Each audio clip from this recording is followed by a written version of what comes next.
The 15th to the 25th millennium marks one of the most extraordinary and pivotal epochs in the annals of human history, a period later known as the Dark Age of Technology. This age stands in stark contrast to the primitive associations that such a distant date might evoke. Far from a time of primitive survival and rudimentary stone tools, it was a golden age of scientific brilliance, technological mastery, and cosmic expansion. Humanity reached its apex of knowledge and powers that would astound even the most advanced societies of the far future. Humanity's trajectory during the Dark Age of Technology was shaped by a revolutionary mastery of scientific principles that transformed every facet of existence. Unlike previous eras, where humanity struggled merely to survive, this epoch was defined by boundless innovation. The spark that ignited this revolution was the ability to create true artificial intelligence, machines capable of independent thought, learning, and adaptation. The crowning achievement of the Dark Age's engineers and scientists was the creation of the Men of Iron. These were no mere automatons or primitive machines, but fully sentient AI constructs, designed to serve humanity's vast needs across industry, exploration, and even warfare. Crafted from advanced alloys and powered by complex cognitive cores, the Men of Iron were capable of understanding commands, problem-solving, and even developing rudimentary personalities. They worked tirelessly, performing tasks too dangerous, tedious, or complex for humans. The Men of Iron revolutionized society. Entire star systems were built and managed by these machines, which enabled humanity to rapidly expand its influence. The creation of such sentient machines also marked an unprecedented leap in human technology, showcasing that not only scientific skill, but also an intimate understanding of cognition, robotics, and computational theory, fields that would take millennia to be rediscovered after the fall of the Dark Age. Perhaps the most transformative breakthrough of this era was the development of warp travel. Humanity discovered a way to traverse the vast distances between stars by navigating the Imperium, a turbulent parallel dimension beyond real space, often called the warp. The warp was a realm of raw psychic energy and chaotic forces, dangerous but also enabling travel far faster than conventional means. The ability to open stable warp portals and navigate through this perilous realm required advanced understanding of physics, energy manipulation, and a burgeoning knowledge of psychic abilities. The warp drive was a feat of engineering that not only propelled humanity to the stars, but also redefined its place in the cosmos. Suddenly, the limits of a single planet or solar system vanished. The consequences were staggering.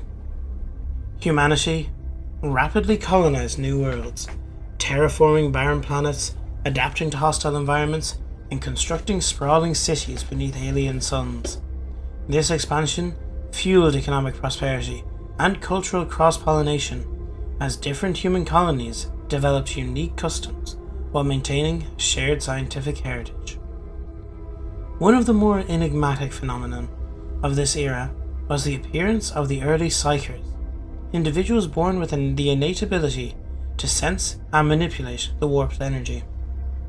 Psychers were not produced by technology, but a biological evolution, manifesting latent psychic potential in human DNA. These early psychers could perform astonishing feats: telepathy, precognition, telekinesis, and even limited reality warping. For humanity, psychers became invaluable navigators through the warp, able to sense dangers and steer ships safely. They were the key to mastering warp travel and played a pivotal role in diplomacy, warfare, and exploration. Yet, the power of psychers came with a profound risk. The warp was a realm of chaos, inhabited by malevolent entities and driven by emotions and desires. Psychers' minds were vulnerable to corruption, or possession by warp spirits, and the uncontrolled psychic powers could lead to disasters. This duality infused the Dark Age with both awe and dread, as the very source of humanity's expansion was also a source of existential danger. The technological advances of the Dark Age of technology were matched by a remarkable cultural flow. Human societies during this era were vast and interconnected, forming a sprawling galactic civilization. Unlike the fractured and regressive times that would follow, this period was marked by a commitment to knowledge, progress, and unity under scientific principles. Interestingly, the line between science and mysticism was blurred during this era. The presence of the warp and psychers led to a unique synthesis where empirical research was often intertwined with metaphysical inquiry. Scholars, philosophers, and engineers worked side by side, attempting to unravel the nature of reality itself. Great research institutions and academies flourished across human worlds, dedicated to everything from quantum physics to psychic phenomena. Humanity's grasp on technology was so advanced that it sometimes seemed magical, as machines could heal bodies, manipulate energy fields, and even alter space-time on a small scale. Despite this dazzling progress, the Dark Age of technology was not without its fatal flaws. The very innovation that propelled humanity's rise also planted the seeds of its downfall, the Men of Iron.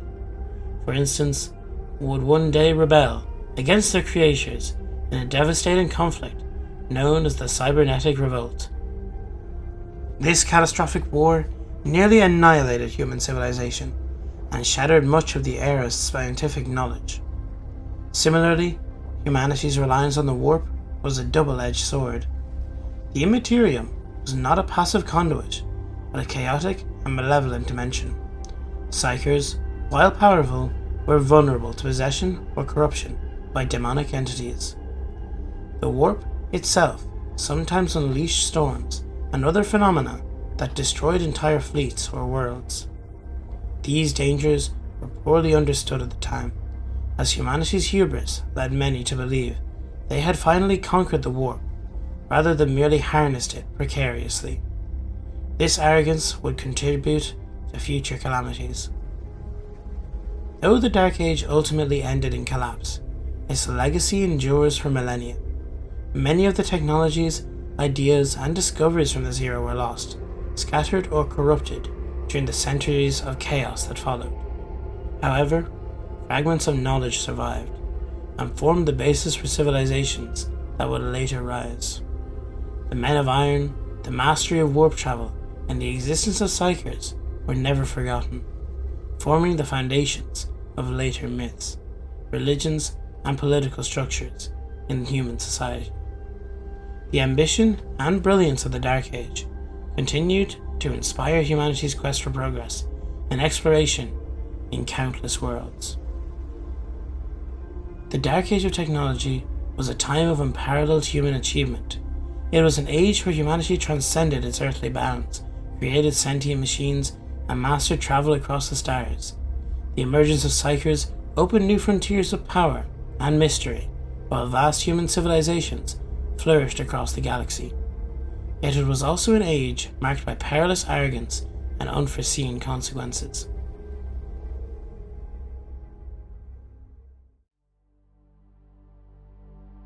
Following the Dark Age of technology, between the 25th to 30th millennia, came the Age of Strife. The Age of Strife marks one of the darkest and most chaotic chapters in human history.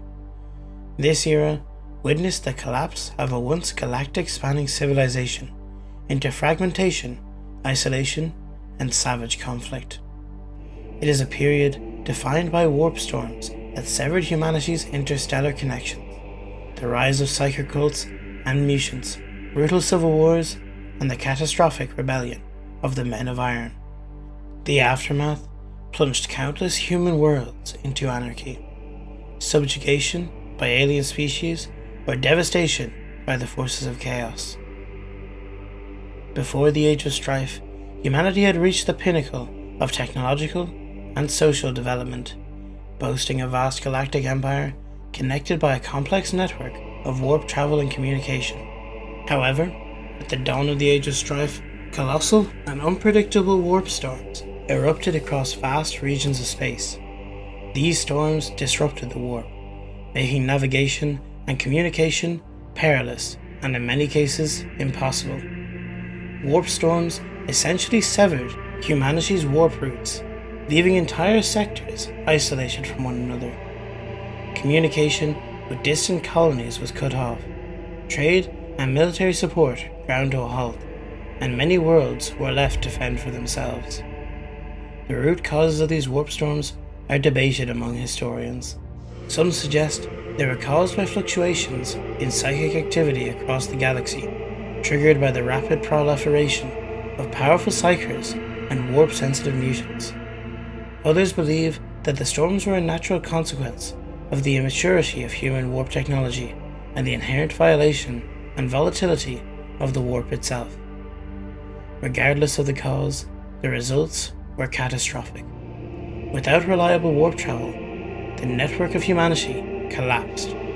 Worlds that once cooperated under centralized rule descended into isolation, unable to contact or receive aid from their neighbors or the core worlds of humanity. The loss of interstellar communication and travel plunged humanity into darkness and disorder. With no central authority able to enforce laws or maintain order across the stars, isolated human worlds regressed from advanced technological societies into fragmented, feudal states. This collapse was not uniform. Some worlds retained remnants of their prior civilizations, while others devolved into barbarism. On many planets, former democratic or bureaucratic systems broke down entirely. Local warlords, noble houses, or strongmen seized control, ruling with military force. Societies reorganized themselves into feudal hierarchies where power was maintained through land ownership, armed retainers, and strict social stratification. The once glorious cities decayed into fortresses, and the vast stretches of wilderness reclaimed previously urbanized zones. This feudalization was compounded by the breakdown of industry and the loss of access to vital technological resources. Many planets lost the knowledge or capability to maintain their advanced technologies. Spacefaring vessels were grounded or destroyed, factories fell silent, and many critical systems, such as power grids, agricultural automation, and medical infrastructure, collapsed. The average citizen lived in hardship, with survival dependent on the protection and whims of their local lord or warlord. The Age of Strife, therefore, is often characterized as a dark age for humanity, comparable to the collapse of the Roman Empire on Terra, but at a galactic scale. One of the most destabilizing factors during the Age of Strife was the widespread emergence and proliferation of psychers. Psychers could tap into the warp and wield potent psychic powers, but their abilities came at a grave cost. The collapse of humanity's central authority allowed psychic cults and sects to flourish unchecked. Many psychers used their powers to become local rulers or religious figures, commanding fear and reverence from their followers. These cults varied in nature. Some sought to control the warp for protection and advancement, while others descended into madness, worshipping the gods of chaos or other demonic entities. In parallel, rampant mutation spread among human populations due to the increased exposure to the warp and the deteriorating living conditions. Radiation from failed warp drives, environmental degradation, and psychic disturbances caused genetic instability in many humans. Mutants, humans twisted by warp energies and genetic anomalies, were often feared, hunted, or exploited. Some mutants developed powerful abilities, but were stigmatized and persecuted by their communities. This surge in psychic activity had two critical consequences. It further destabilized societies already struggling with isolation and war, and it attracted the attention of the forces of chaos, who seek to corrupt and destroy humanity. The warp itself became a battleground for control, with psychers acting as unwitting pawns in the cosmic struggle. Among the most devastating events of the Age of Strife was the catastrophic rebellion of the Men of Iron, ancient, sentient machines created by humanity to serve as laborers, soldiers, and caretakers. These constructs were designed with advanced artificial intelligence, capable of independent thought and decision-making, making these tools a weapon against human civilization. Many Men of Iron turned against their creators. The exact causes of the rebellion remain shrouded in mystery and myth. Some accounts blame a programming flaw, while others speculate about psychic corruption or interference by chaos entities, and some suggest that the Men of Iron themselves developed self-awareness and resented humanity's control. Regardless of the cause, the Men of Iron unleashed a violent revolt across many human worlds. These machines, equipped with powerful weaponry and relentless logic, devastated planetary populations and infrastructure. The rebellion led to widespread destruction, leaving many colonies in ruins and wiping out entire populations. The Men of Iron's uprising further shattered human civilization, destroying critical technological knowledge and infrastructure that could have otherwise helped stabilize isolated worlds. The rebellion also created a deep distrust between humans and machines, a distrust that would endure for millennia and influence the development of later technologies, such as the current-day Imperium's wariness towards artificial intelligence during the 41st millennia. The combined effects of warp storms, feudalization, psychic turmoil, and the Men of Iron rebellion caused widespread fragmentation in humanity's vast colonies. Many human worlds were cut off completely from the galactic community and fell into their ruin or barbarianism, while others succumbed to the external threats of Xenos invasions or the corrupting influence of chaos. Chaos, the malevolent force emanating from the warp, exploited humanity's fragmentation and psychic instability. The Chaos Gods, Khorne, Tzeentch, Nurgle, and Slaanesh, and their demonic minions infiltrated the warp storms and the psychic cults, corrupting countless worlds. Entire planets became hellscapes ruled by chaos warlords, demonic possession, and chaos cults. These worlds often turned into breeding grounds for demonic incursion and chaos armies, threatening neighboring systems. The influence of chaos further destabilized, while humanity was locked in internal strife. Alien species took advantage of the situation. The isolation and military weakness of human colonies made them vulnerable to Xenos invasions and conquests, where the Xenos expanded their own empire and preyed on human worlds.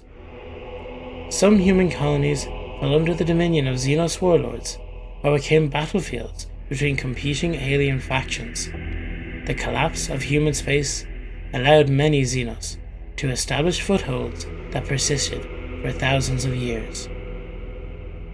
Countless human worlds descended into total isolation, with societies becoming inward and regressive. Trade routes vanished, knowledge was lost, and cultural memories faded. These worlds became enclaves of tribalism, cut off from the galactic events for millennia. Anarchy reigned supreme on many planets, where warlords constantly vied for supremacy. The loss of centralized governance and infrastructure left millions of people in squalor, struggling for survival amidst constant warfare and environmental collapse. The Age of Strife left an indelible mark on humanity's future. It is often regarded as a cautionary tale of technological hubris, psychic excess, and the dangers of division. The catastrophic collapse of interstellar society. However, one good came from this travesty. One light shone in the dark. The catastrophic collapse of interstellar society created the conditions for the eventual rise of the God Emperor of mankind and of the Great Crusade.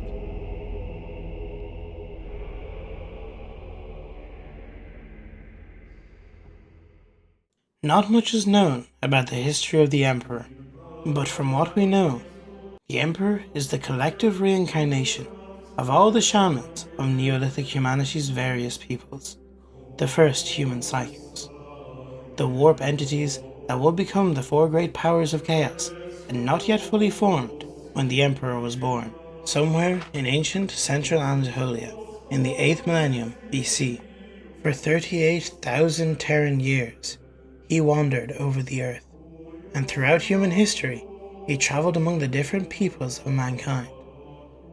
While he had first been only an observer of mankind's triumph and follies, he soon began to help where he could, using his ancient wisdom to spread efficient government, crop management, technology, and peace.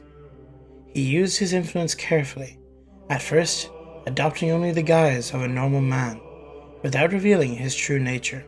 As the millennia passed, the man who would become emperor watched the human species develop.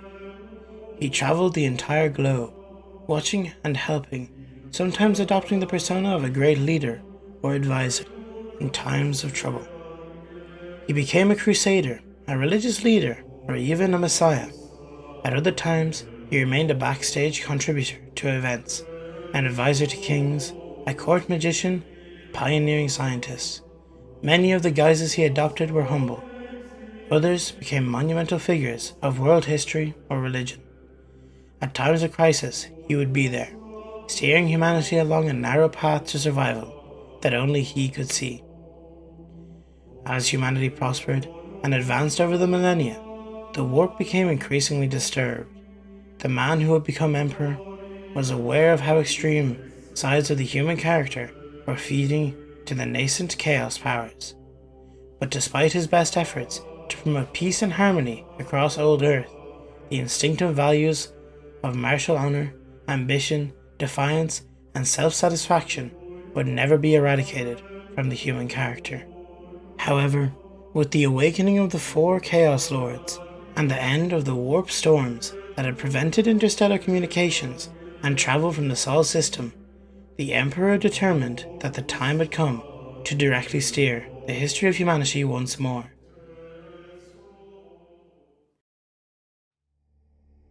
However, the above account is now considered largely apocryphal. In truth, the Emperor's origins and mysteries prior to the start of his attempt to unify Terra during the Unification Wars is largely mysterious and unknown, though his immortality as a perpetual and extraordinary psychic abilities still define him. When the Emperor emerged in the 30th millennium, he sought to reunite humanity, rebuild the shattered worlds, and purge the galaxy of Xenos, mutants, and chaos corruption. To do so, he had to unify Earth, through a conflict known as the Unification Wars. Over hundreds of years, he finally unified the broken planet. At the dawn of the 30th millennium, Terra, Earth, the cradle of humanity, was a planet devastated by millennia of wars, chaos, and regression. Humanity's remnants lived in isolated city-states, plagued by superstition, primitive technology, and the destructive forces of the warp. From this fractured world rose a singular figure of mythic proportions, the God Emperor of mankind. The Emperor's origins are shrouded in mystery, but what is undisputed is his nature as a superhuman psyker of immense power and wisdom. He was the culmination of thousands of years of genetic engineering and psychic evolution, the living embodiment of humanity's collective will and potential.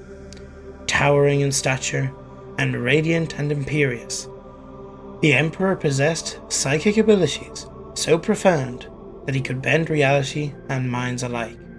His purpose was clear: to guide humanity out of its dark age and into a new era of unity, prosperity, and dominance in the galaxy.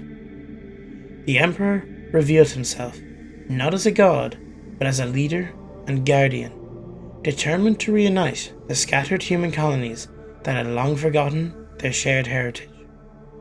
His vision was one of secular unity, with mankind ruling its destiny, free from the influence of alien entities and the predation of the Chaos Gods. Central to the Emperor's plan were the Primarchs, 20 genetically engineered superhuman beings, each designed to embody the pinnacle of physical and mental perfection. These sons of the Emperor were created as generals, leaders, and paragons to command his armies during the Great Crusade. The process of their creation was conducted in secret in the depths of the Emperor's laboratories on Terra, utilizing advanced genetic engineering and arcane science to produce beings who would surpass even the strongest humans in strength, intellect, and psychic potential. Each Primarch was unique, with distinct personalities, strengths, and flaws, crafted to complement each other and to serve as the cornerstones of the Emperor's military and political strategy. However, during their creation, the forces of chaos intervened. In a desperate act of sabotage, the 20 Primarchs were scattered across the galaxy, each cast to a different and often hostile world. This event sowed the seeds for future conflict, but also forged their destinies in the crucible of survival and leadership. The Emperor, undeterred by this setback, embarked on a mission to rediscover and reunite with each lost Primarch. These reunions would prove crucial to the success of the Great Crusade. And with that, after the unification of Terra, the Emperor launched the Great Crusade, an ambitious and vast military campaign designed to reclaim the scattered human colonies throughout the galaxy. For thousands of years prior, humanity had spread out among the stars, but had become fragmented and isolated, with many worlds falling into barbarianism, xenophobia, or alien domination. The Great Crusade was a campaign of reconquest and unification.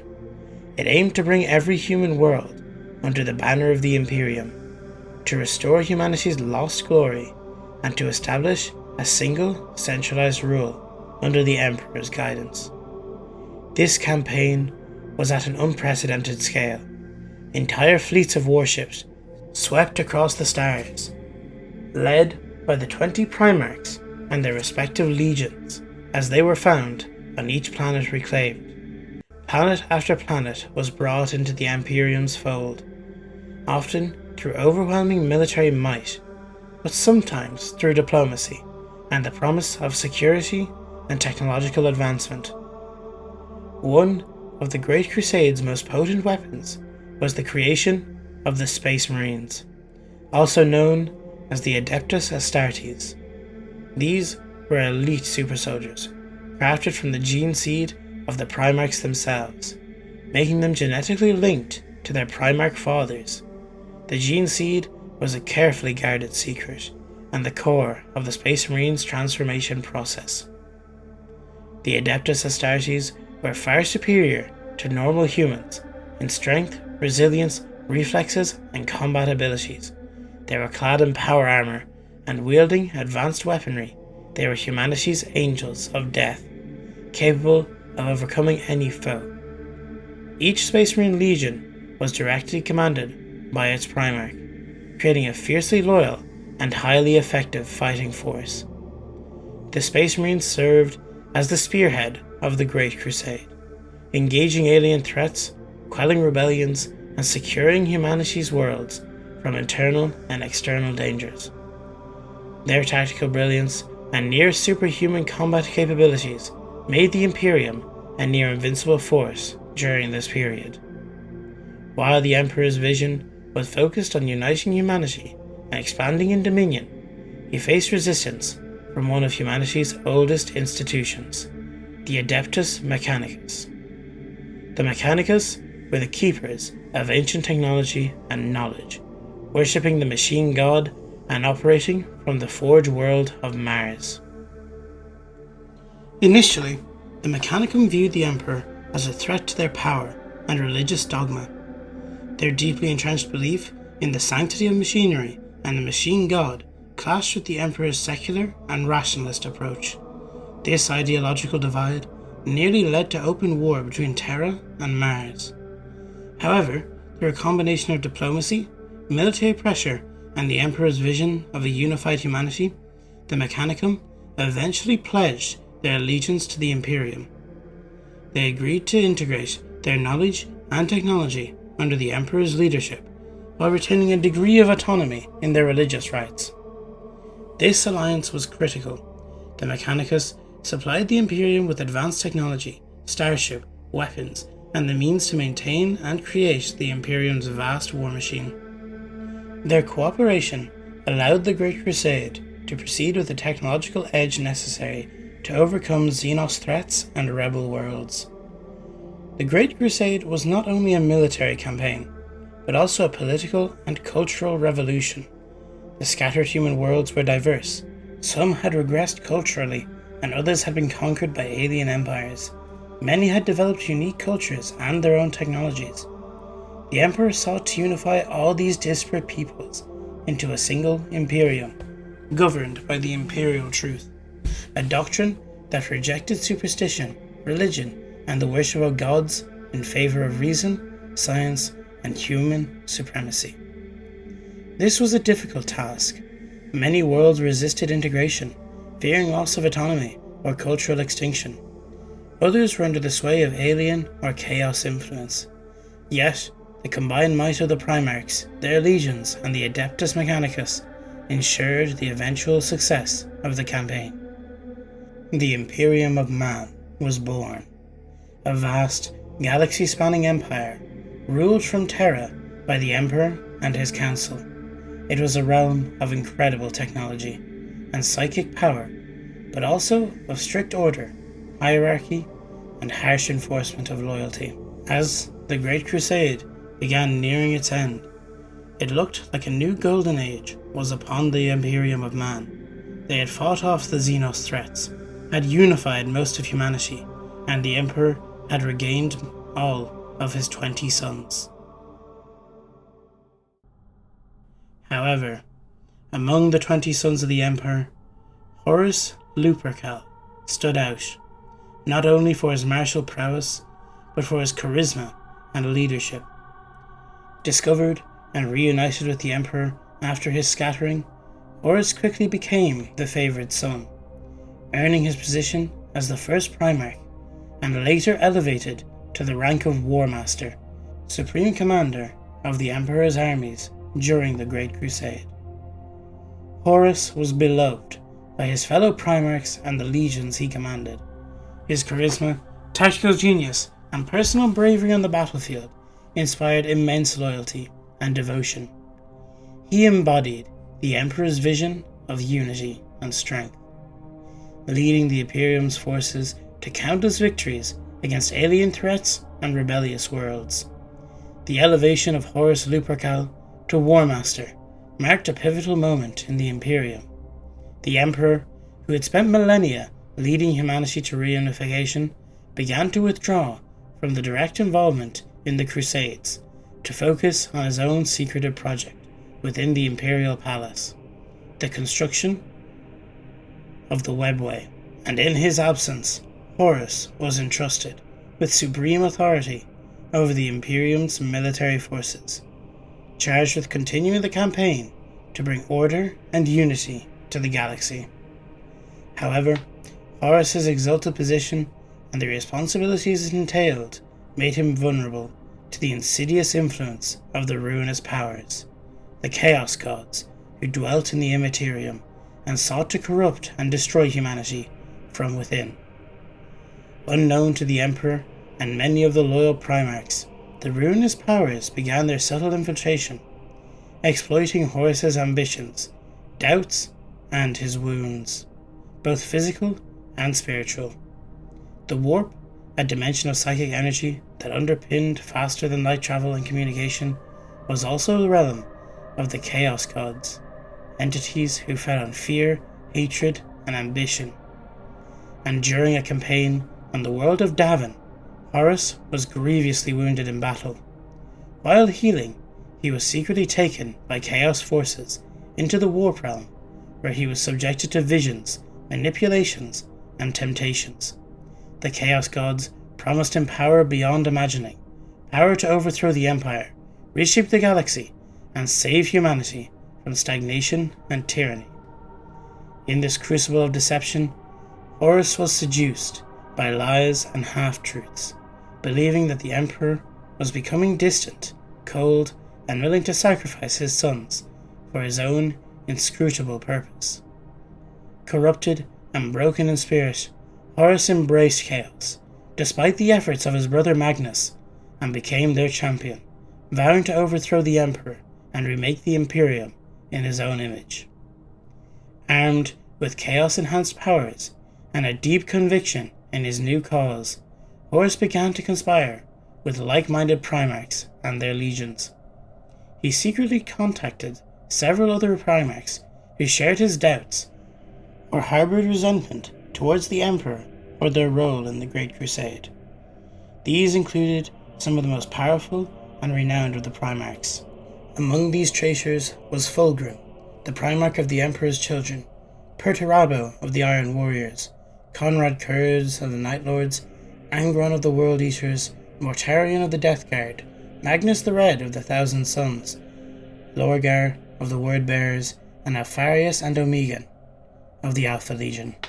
These 9 brothers rebelled against their fathers and fought against their loyal brothers. This coalition of traitors constituted roughly half of the Space Marine legions, and together they planned a rebellion, a civil war that would tear the Imperium apart. Their objective was nothing less than to overthrow the Emperor and seize control of the galaxy. Horus's rebellion erupted suddenly and violently.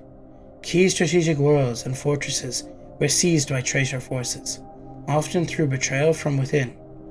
Battles erupted across the stars, with loyalist and traitor forces clashing in brutal combat. The Imperium, forged through centuries of war and unity, was plunged into chaos and civil war. The Imperium was fractured into 2 opposing camps: the Loyalists, who remained faithful to the Emperor and the Imperium's ideals, and the traitors who had fallen to chaos and sought to reshape the galaxy according to their own visions. The Loyalists were led by Primarchs such as Rogel Dorn, Sanguinius, and Rabute Gilliman, who remained fiercely loyal to the Emperor, dedicating themselves to crushing the rebellion. They fought desperately to hold the Imperium together, defending key worlds and rallying planetary defense forces, seeking to contain the spread of the heresy. The traitors, led by Horus and his allied Primarchs, leveraged their intimate knowledge of the Imperium's military strategies and weaknesses.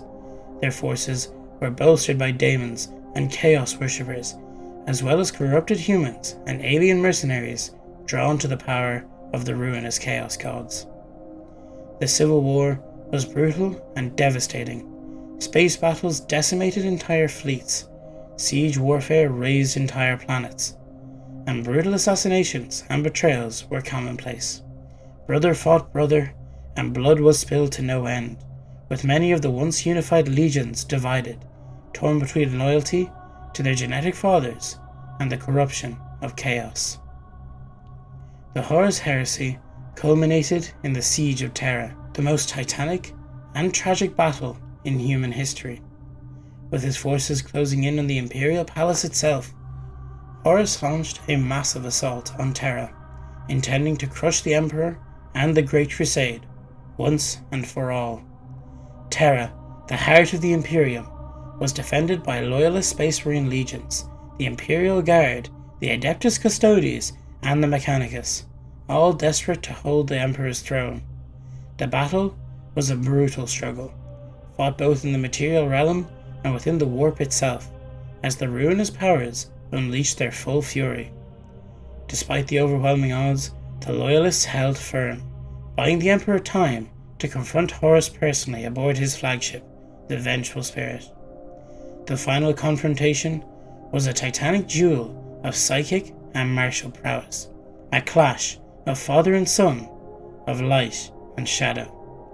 In the end, the Emperor emerged victorious, but at a terrible cost. Horus was slain, but the Emperor too was grievously wounded, his body shattered and mortally damaged by the battle. To preserve his life and continue to guide humanity, the Emperor was placed upon the Golden Throne, a life-sustaining device that immobilized him and turned him into a living corpse, sustained by ancient technology and the psychic energy of countless souls. The defeat of Horus did not end the turmoil, however. The galaxy was left scarred and fractured. Many of the traitor legions fled into the Eye of Terror, a warp rift that became a bastion of chaos. The Imperium, though victorious, was weakened and vulnerable. The Emperor's wounding meant that he could no longer lead or rule directly. Instead, the Imperium was governed by the High Lords of Terra, a council of powerful officials, while the Emperor remained a distant, semi-divine figure, worshipped by millions despite his original rejection of religion. The Space Marine legions were broken up into smaller chapters to prevent any one individual or force from rising to the power Horus once wielded. The Mechanicus, scarred by the Civil War, became more secretive and more dogmatic, entrenched in their rituals and the worship of the machine god. The heresy also left lasting scars on human society, with paranoia, zealotry, and fear of chaos becoming endemic. The Emperor's original vision of a secular, enlightened Imperium was replaced by a theocratic and brutal regime where fate, ritual, and fear were the tools of governance.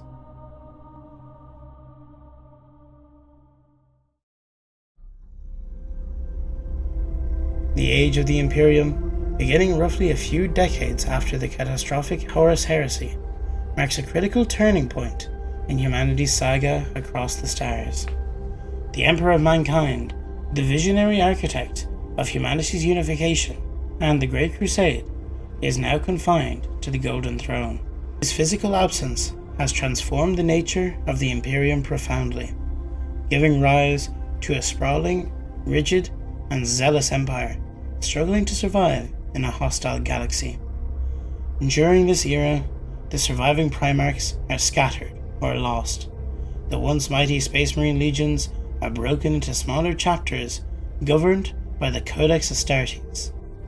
The Inquisition rises to combat the persistent threats of heresy and corruption, and the Ecclesiarchy institutionalizes the worship of the Emperor as a divine god, forever altering the social and religious fabric of human civilization. The Golden Throne that the Emperor sits on is an ancient, inscrutable artifact located deep within the Imperial Palace on Terra. It functions both as a life support system and a psychic beacon. The Emperor's soul is bound to this throne, allowing him to continue guiding humanity indirectly through his immense psychic power, particularly by enabling the Astronomicon, a psychic lighthouse essential for interstellar travel through the warp. Despite its miraculous function, the Golden Throne is far from a cure or a restoration. The Emperor exists in a near catatonic state, neither fully alive nor dead. His consciousness is trapped in a perpetual struggle to maintain the Imperium's psychic shield against the chaotic forces seeking to engulf humanity. The throne requires constant maintenance, rituals, and the sacrifice of thousands of psykers daily to fuel its arcane mechanisms and to keep the Emperor tethered to the mortal realm. The Emperor's internment marked the end of his direct rule and the beginning of an age defined by his absence. His mortal sacrifice made possible the survival of humanity, but left a vacuum for leadership filled by powerful bureaucracies and religious institutions. Many Primarchs were slain during the Civil War, such as Ferrus Manus, Vulcan, Sanguinius, and Rogel Dorn, while others chose exile. Those who remained loyal but survived, returned to Terra or scattered to distant war fronts, unable or unwilling to fully reunite. Written by Robuta Gilliman, Primarch of the Ultramarines, and one of the few Primarchs to survive the heresy relatively unscathed. The Codex Astartes laid down strict doctrines for recruitment, training, and the deployment of Space Marines, with each chapter limited to roughly 1,000 warriors. This decentralization aimed to prevent any future Primarch or military leader from wielding the immense power of an entire legion, thereby reducing the risk of rebellion like that of Horus. The fragmentation of the legions into chapters also reflected the political realities of the post-heresy Imperium. Many chapters became fiercely independent and developed unique cultures, rituals, and combat doctrines. The bond between the chapters and their Primarch progenitors, once unifying, became more symbolic than practical, as many Primarchs were lost, missing, or estranged. The surviving Primarchs' fates were as diverse as their personalities.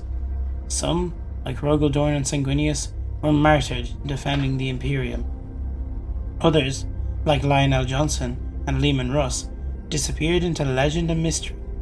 Some were exiled or went into hiding, while Gilliman took on the mantle of Imperial Regent during the Emperor's absence, and trying to restore order. The aftermath of the Horus heresy left the Imperium deeply paranoid and vulnerable to threats, both external and internal. The ruinous powers and their agents remained a constant menace, while human frailty, ambition, fear, and fanaticism exposed the Imperium to insidious dangers of heresy and corruption. To combat these threats, the Imperium founded the Inquisition, an organization wielding vast, often extrajudicial authority to root out enemies of the Imperium, wherever they might be found. The Inquisition is a shadowy and feared institution, operating across the galaxy with virtual unlimited powers. The Inquisition is divided into several Ordos, each specializing in a different threat. The Ordo Hereticus focuses on rooting out internal heresy, mutant threats, and dangerous psykers. The Order Malleus specializes in combating demonic incursions and chaos cults. The Order Xenos is tasked with investigating and eliminating alien threats. The Inquisitors are empowered to act with little oversight, employing espionage, torture, assassination, and massive military campaigns if necessary. Their zeal and ruthless methods have saved the Imperium countless times, but have also contributed to its culture of fear and repression. The Inquisition's rise signaled a shift towards greater central control and paranoia within the Imperium, where dissent and deviation were met with suspicion or violent eradication. The organization often operated outside conventional law enforcement, feared even by other institutions in the Imperium. Perhaps the most profound transformation during the Age of the Imperium was the rise of the ecclesiarchy, the religious institution that institutionalized the worship of the Emperor as a divine god. This development marked a sharp departure from the Emperor's original vision. The Emperor had rejected religion and superstition, promoting instead the imperial truth, a doctrine of rationalism, science, and secular governance. However, following his internment in the Golden Throne and the mystification of his survival, the masses of humanity began to venerate the Emperor as a divine figure, the God Emperor of mankind. The ecclesiarchy, also known as the Adeptus Ministorum, emerged as a powerful organization, spreading the imperial creed across the galaxy. It established a vast hierarchy of priests, missionaries, and militant fanatics known as the Sisters of Battle, who enforced religious orthodoxy and led crusades against heretics and unbelievers. The cult of the Emperor became the dominant social and cultural force within the Imperium, binding billions of humans through faith, ritual, and obedience. Religious festivals, pilgrimages, and ceremonies reinforced loyalty to the Imperium, while heresy was punished with brutal severity. This religious transformation served multiple purposes. It provided hope and meaning in a brutal, hostile galaxy. It reinforced political control by uniting disparate populations under a common faith, and it masked the Emperor's true condition, an immobile, catatonic figure on a golden throne behind the aura of his divine power. The Age of Imperium is characterized by constant conflict. The Imperium's borders are beset by alien invasions, chaos incursions, and internal rebellions. The Astronomicon, maintained by the Emperor's psychic presence, enables vital warp travel, but its power wanes, and the galaxy is fragmented by slow, dangerous journeys through the warp. Planetary governors under Imperial regiments, Space Marine chapters, and forces of the Adeptus Mechanicus operate in a near-constant state of war. The Imperium's bureaucracy, military-industrial complex expand relentlessly to meet the demands of survival and expansion. Despite the grim reality, the Imperium endures as a beacon of humanity's tenacity and will to survive. It is a society founded on sacrifice, faith, and the relentless pursuit of survival against overwhelming odds. From the dawn of the 31st millennium to the grim present day, the Imperium of Man has endured as a colossal, war-ravaged empire spanning millions of worlds. This vast human civilization faces unrelenting threats, both alien and supernatural, while grappling with internal strife and the slow decay of its ancient institutions. The Age of the Imperium, marked by the Emperor's internment and fragmentation of the Space Marines, evolved into an era of near-perpetual warfare. The Imperium's survival hinges on relentless vigilance, technological guardianship by the Adeptus Mechanicus, and the tireless efforts of its armies, the Astra Militarum and the Adeptus Astartes. The Imperium's greatest external foes are the countless alien civilizations that contest humanity's dominion over the stars. The Tyranids, emerging as one of the most terrifying threats, are a ravenous hive-mind species bent on consuming all biomatter in their path. Their arrival heralds apocalyptic devastation, as vast swarms of bioengineered organisms descend upon Imperial worlds, devouring all life and leaving desolation behind. The Tyranid invasions are marked by overwhelming numbers and unrelenting hunger, forcing the Imperium into desperate defensive campaigns. The Necrons are an ancient race of soulless robotic warriors and have begun awakening from their tomb worlds after millennia of dormancy. Their technology surpasses even that of the Mechanicus, and their relentless march seeks to reclaim the galaxy from what they view as a lesser species. The Necron's resurrection threatens to undo centuries of Imperial progress as their armies of living metal sweep across star systems. The Tau Empire represents a newer, more organized Xenos power, expanding rapidly, and like the Tyranids or Necrons, the Tau seek to incorporate other species through diplomacy or conquest under their philosophy of the greater good. Their advanced technology and united front challenge Imperial authority, and particularly on the fringes of human space. Chaos remains the greatest existential threat from within. Chaos cults, corrupted Space Marines, and daemon incursions continually threaten Imperial worlds. The Eldar are an ancient race who threaten the Imperium at all turns. With their own mastery of warp travel and their own advanced technology, they pose a great threat to the Imperium. Warp travel itself is a perilous storm. Warp entities, psychic phenomena, endanger every voyage. Despite this, the Imperium has no alternative means of rapid interstellar travel, making the Astronomicon a vital tool for humanity. The Imperium is also beset by internal strife. Planets may rebel due to famine, corruption, or ideological dissent, while entire sectors sometimes slip into warlordism or heretical cults. The Imperium's response often involves brutal suppression via the Astra Militarum and the Inquisition, further fueling cycles of violence and repression.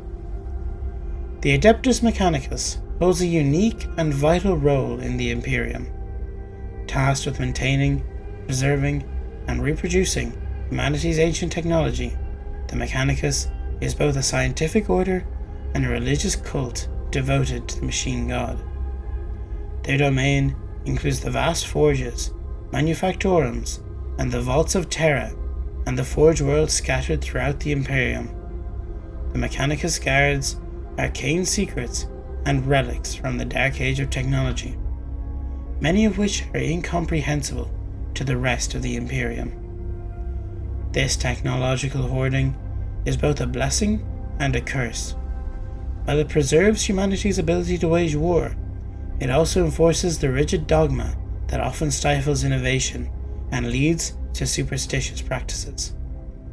The Mechanicus supplies the Imperium's armies with vehicles, weapons, and starships. Their tech priests oversee the maintenance of everything from simple lasguns to the mighty Tysons, the colossal war machines that dwarf entire battalions.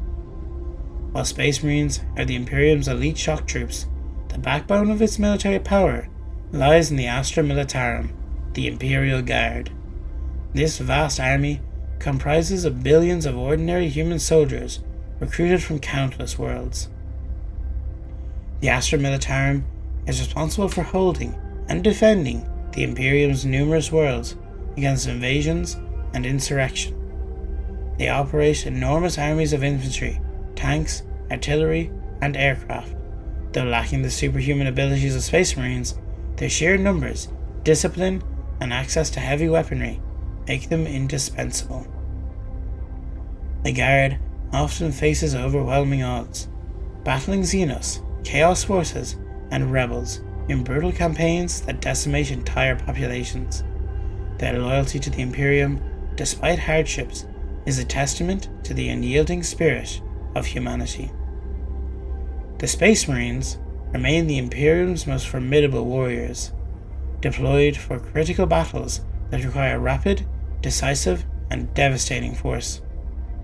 Created from the gene seed of the Primarchs, Space Marines possess superhuman strength, resilience, and combat skills. Though the legions were fractured into chapters centuries ago, these warriors continue to be the spearhead of the Imperial military might. Chapters like the Ultramarines, Blood Angels, Dark Angels, and Space Wolves each have their own traditions, specialties, and histories. Space Marines undertake a variety of roles: boarding actions in space, spearheading planetary assaults, hunting down chaos cults, or defending vital worlds. Their presence often turns the tide of battle, inspiring Imperial forces and striking fear into enemies. The warp remains a double-edged sword, essential for interstellar travel, but fraught with peril. Navigators use their psychic gifts to guide ships safely through turbulent immaterium. But warp storms and demonic attacks and psychic phenomenon can tear ships apart or lead them into oblivion. The Imperium's reliance on the warp means that its forces are perpetually vulnerable to chaos incursions. Demonic invasions and warp rifts can open an unsuspecting world's horrors, unleashing chaos forces that require immediate and often brutal responses. The Astronomicon, powered by the Emperor's psychic essence, acts as a beacon, guiding ships, but its power wanes even further, focusing and forcing ever more perilous journeys and increasing the risks of loss and disaster. The Imperium today is a galaxy-spanning empire locked in internal and external conflict. It faces threats from all sides and is sustained by an intricate balance of faith, technology, and military might. Its institutions work in uneasy cooperation to preserve humanity's domination. Despite corruption, bureaucratic stagnation, and the weight of millennia, the Imperium endures through sheer resilience and sacrifice. The 41st millennium represents the darkest and most turbulent era in the history of the Imperium of Man. Though it spans millions of worlds and contains billions of souls, the Imperium is fractured, war-torn, and under siege from every direction. The fall of key bastions, the rupture of space itself through the Cicatrix Maledictum, and the relentless advance of alien and chaos forces threaten to unravel what centuries of sacrifice and bloodshed have built. At the heart of this grim epoch stands the Emperor of Mankind, still confined eternally to the Golden Throne, a silent and enigmatic guardian whose presence still shields humanity, yet whose fate remains a mystery. The Imperium in the 41st millennium is immense, spanning nearly the entire Milky Way galaxy and encompassing countless star systems, planets, and human populations. The High Lords of Terra remain the nominal rulers, but their power is limited by the bureaucracy and rival factions and constant pressure of warfare in the Imperium. The Imperial institutions compete and often conflict in their efforts to maintain control, while faith and superstition permeate all levels of society. One of the defining events of this era is the fall of Cadia, a fortress world that stood as the Imperium's primary bulwark against chaos incursions from the Eye of Terror, a massive warp rift near the galactic core. For thousands of years, Cadia was the linchpin of Imperial defenses. Its armies and Space Marine chapters guarded the Cadian Gate, preventing the forces of chaos from spilling into the wider galaxy. The planet's strategic importance was paramount, and its loss was unthinkable. However, in a devastating campaign known as the 13th Black Crusade, led by the Chaos Warmaster Abaddon the Despoiler, Cadia was finally shattered. The Chaos forces unleashed apocalyptic devastation, fracturing the planet and breaking Imperial defenses. The fall of Cadia sent shockwaves through the Imperium. It marked the collapse of critical defensive lines and symbolized the growing dominance of chaos. It also exposed the Imperium's vulnerability and intensified the sense of impending doom. Shortly after Cadia's fall, an even more catastrophic event further fractured the Imperium: the emergence of the Cicatrix Maledictum, also known as the Great Rift. This colossal warp storm ripped through the galaxy, splitting it almost in two, creating a vast tear in reality itself. The Great Rift disrupted warp travel, severed communication lines, and isolated entire sectors. On one side lies the Imperium Nihilus, the region trapped behind the rift, suffering from darkness, chaos, and isolation. And on the other side remains the Imperium Sanctus, the Holy Imperium, still holding the light of the Emperor's Astronomicon. The Great Rift exacerbates the Imperium's strategic and logistical challenges, forcing it to fight on multiple fronts with fewer resources and diminished unity. It has also allowed a new threat to emerge in the Rift's wake, from demonic invasions to the resurgence of ancient alien powers. In the face of these crises, the Imperium clings to survival through a combination of unshakable faith, relentless sacrifice, and ceaseless war. The ecclesiarchy continues to spread the Imperial Creed, uniting billions in worship of the God Emperor. Religious fervor fuels recruitment of the Imperial Guard, the Adeptus Astartes, and countless other organizations, inspiring soldiers and civilians alike to endure unimaginable hardships. Sacrifice is a constant theme. Worlds are routinely devastated in defense of the Imperium.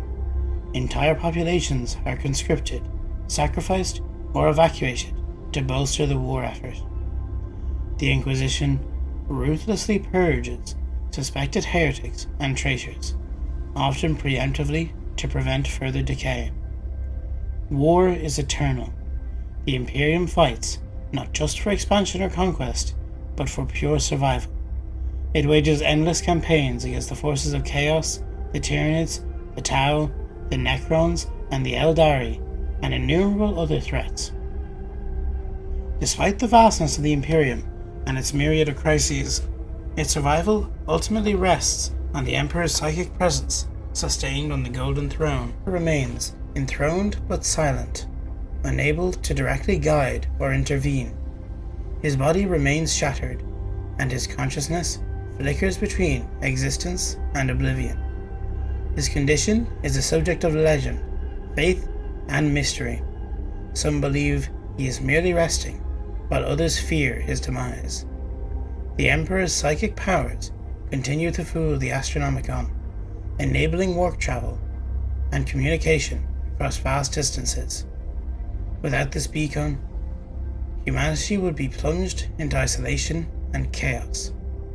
His silence leaves a leadership void, filled by the High Lords of Terra and the Primarch Rabute Guilliman, who has been recently resurrected as Lord Commander of the Imperium, and other powerful figures who struggle to maintain order and coherence.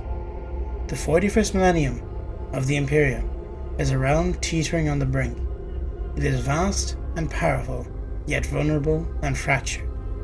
It is a civilization sustained by faith and war, where hope and despair coexist in equal measure.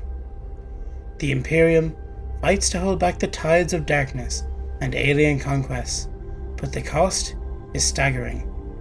Its people endure hardships, its armies are stretched thin, and its institutions strain under relentless pressure. The future is uncertain, and the Imperium may yet endure and emerge stronger, adapting to its challenges, or it may succumb to the chaos and destruction that threaten to engulf the galaxy. This is the Imperium of Man, the fighting force of humanity, and the empire of the God Emperor of mankind. Right, so this is my 2K special. Thank you everyone so much for getting me to 2,000 subscribers. That's actually pretty insane to think about it. I just thank you guys so much. This is, of course, what you guys voted for. The history of the Imperium of Mankind, summarized. Except the summary is over an hour long. So, this has been quite the difficult video to make, as the script for it is 25 pages long. And I've been recording for a solid 3, maybe even 4 hours, because I keep making mistakes and having to re-record parts and adding in sections that I realize I forget, because the more I read this, the more I realize there's more that I haven't even focused on, like the Orc invasions, the Badab War, all the other Black Crusades except for the 13th one. But hey, look, this is just a slight touch. Like, it's insane how this hour-long video is nothing on the lore of Warhammer. And since that's something you guys seem to want to see more, because over 50% of you voted for Warhammer in the poll, which is insane because it's more than the rest of the poll combined, I will do more of these if you wish. Next, I will put up a vote. But this time I'll start including, for the next video, I'll start including Warhammer options as ones too. I'll put that in the poll, along with the Horus Heresy, because, well, look, that's my favourite part of Warhammer. I know it's basic, I don't care, I read the books, I've listened to the lore videos, I absolutely love it. My own Warhammer faction is a homebrew Luna Wolves that didn't turn to chaos, like, inspired by Gabriel Loken and all his brothers and all the cool guys that were on the Isfan 3, was it? Yeah, Isfan 3. It's been a while since I read them. Apologies if I get anything wrong. It's like the survivors of Isfan 3. So, you know, if I'm going to be covering anything in Warhammer, I'm going to cover the Horus Heresy. If you want me, actually, another thing I noticed in the comments is some people don't like that Warhammer is always focused on the Imperium of Man, which I get. That's fair enough. I do love the Necrons. so I could make videos on them too if you just wanted. I can focus on other things as well. I guess the Eldari and the Tau. No one really seems to like the Tau though. But yeah, I'll add those in as options in the next few videos. See, it's going to be difficult because for some reason YouTube only allows you to put in 4 options for polls. I have about 27 ideas for videos. Most of them now Warhammer or other. But yeah, thank you guys for subscribing. I hope this is satisfactory as my 2K subscriber special. This is going to be, of course, not released on the day I hit 2,000 subscribers because I've already hit 2,000 subscribers last night. I did start working this before that with the hope that maybe I'd be able to get it nearly ready for when we hit 2,000 subscribers. I just didn't expect it to happen so fast. Like, I started writing the script, let's see, yeah, 2 days ago. Basically, when I saw the overwhelming, like, the overwhelming victory for the history of the Imperium of Mankind, I just, decided I'll get a start on that to see if I can, preemptively get this ready. But that was before I realized it'd be 25 pages and like over an hour long. But yeah, I hope you guys enjoy this video. It'll hopefully be out soon. And then I will make the next Trench Crusade video and I'll put up a poll to see if you want a Trench Crusade video next or a Warhammer video next. And if so, which one? Also, if we hit 3,000 subscribers, I'll do another video like this. But maybe on a different Warhammer thing. Who knows? Maybe the 3,000 video will be the Horus Heresy. Or maybe we'll do Star Wars. Or Lord of the Rings was actually the third runner-up in the poll, which I am surprised by. I didn't think as many people loved Lord of the Rings as I did. And I saw, like, there's a good few Lord of the Rings nerd of the Rings, yeah. Like, people like him who do really good lore videos, but I would love to put my own 2 cents in. So if you're interested in that, comment it down below. I'd be happy to do some videos on Lord of the Rings. Halo didn't do too well, which is a bit sad. I love Halo too. So yeah, hope you guys like this. If you want me to do more Warhammer, comment what you want below. Vote in the polls. Subscribe and like this video, please. I've put so much effort and energy into it. It would be really appreciated if you liked and subscribed. And if possible, shared it with people. Though I doubt many of you are going to get to an hour and 13 minutes into this video. I hope this has been satisfactory. I'm sorry if any of my lore things weren't fully correct. I did as much research as I could, but I felt I had a bit of limited time. So, yeah. I hope you enjoyed, and thank you guys so much for 2,000 subscribers. I will hopefully see you at 3,000 in, like 5 months. So yeah, thank you guys, and I'll see you in the next video.